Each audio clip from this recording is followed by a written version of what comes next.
नमस्कार दोस्तों, आपका स्वागत है हमारी आज की क्राइम स्टोरी में। आज हम बात करेंगे एक ऐसे केस की जिसने पूरे शहर में तहलका मचा दिया।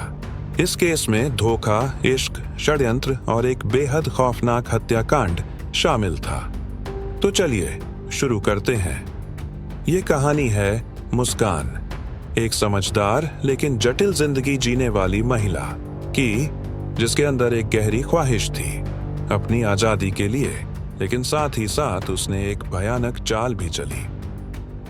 मुस्कान मेरठ की रहने वाली एक मध्यम वर्गीय परिवार की प्यारी सी लड़की थी।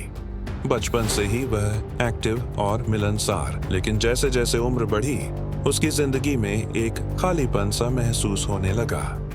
स्कूल बदलते रहने और दोस्तों से जुदा होने के बाद उसने कभी भी अपने असली भावों को किसी के साथ साझा नहीं किया।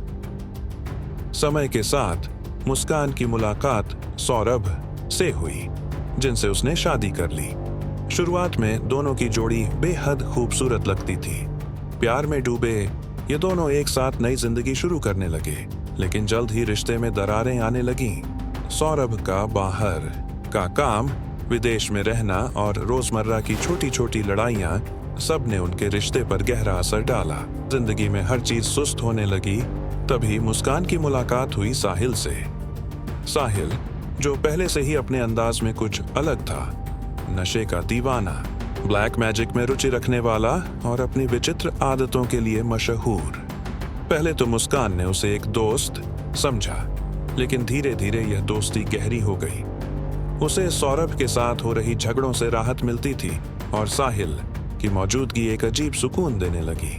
दोस्तों, अब कहानी उस मोड़ पर पहुंचती है जहां सब कुछ बदल गया। मुस्कान ने एक खतरनाक फैसला किया। उसने अपने पति सौरभ को मारने का प्लान बना लिया। लेकिन यहाँ मामला इतना सीधा नहीं था। पहले तो उसने डॉक्टर से दवाइयां ली, फिर किचन से एक चाकू और बाद में कच्चे माल जैसे साइड में एक नाइफ और सीमेंट का भी इस्तेमाल किया गया। कहते है ना, प्लानिंग में ही सफलता है। मुस्कान ने 2 बार कोशिश की।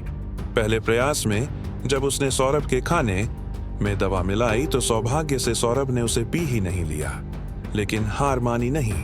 तीसरे प्रयास पर उसने एक बार फिर दवाइयों को मिलाकर सौरभ का नाश करने की ठानी। इस बार मौका उसे मिल गया।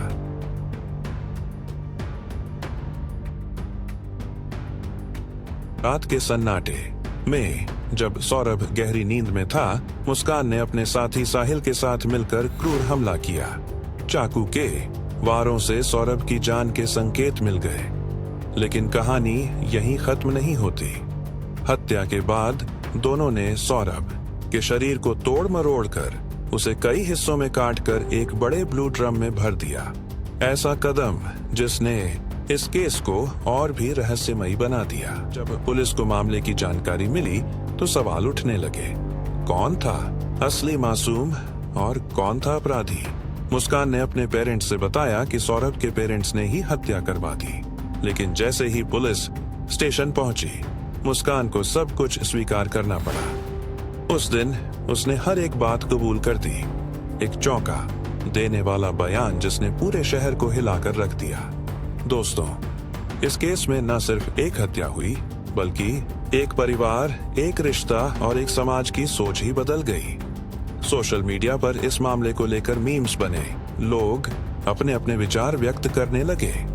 कुछ कहने लगे कि सौरभ एक अच्छा इंसान था, जबकि कुछ मानते थे कि मुस्कान ने अपनी जिद और लालच में आकर ऐसा कर दिखाया।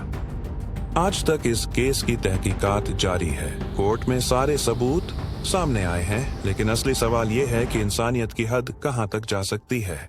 मुस्कान और साहिल का जो प्लान था वह न सिर्फ एक हत्या थी, बल्कि एक सोच समझकर किया गया कदम था, जिसमें परिवार और रिश्तों का पूरा टूटना शामिल था।